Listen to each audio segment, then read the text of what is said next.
கார்சிலாக்கு வந்து உலகம் ஃபுல்லாவே ஃபேன் பேஸ் வந்து ரொம்பவே அதிகமா இருக்கு. அதுலயும் எஸ்பெஷலி ஜப்பான்ல வந்து ரொம்பவே அதிகமாவே இருக்காங்கன்னு சொல்லலாம். கார்சிலா தீம் பார்க்ல இருந்து கார்சிலா டே வரைக்குமே ஜப்பான் மக்கள் வந்து செலிப்ரேஷன் பண்றாங்க. அது மட்டும் இல்லாம கார்சிலாக்கு வந்து ஜப்பான்ல வந்து ஒரு குடியுரிமையே இருக்கு. 2023 வந்து கார்சிலா -1 சொல்லிட்டு ஒரு மூவி வந்து நெட்ஃபிளிக்ஸ்ல வந்து ரிலீஸ் பண்ணிருப்பாங்க.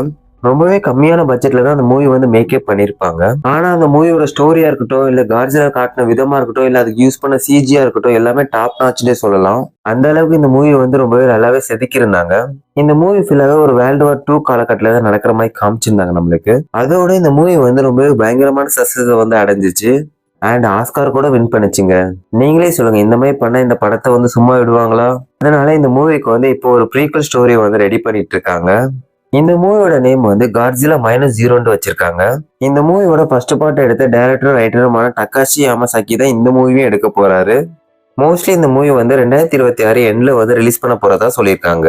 மாஸ்டர்ஸ்ல இருந்து வேற காட்ஜிலாக்கு வந்து ஒரு டீம் அப் மூவி வந்து ரெடி பண்ணிட்டு இருக்காங்க. இது வந்து 2027 வந்து ரிலீஸ் பண்ண போறாங்க.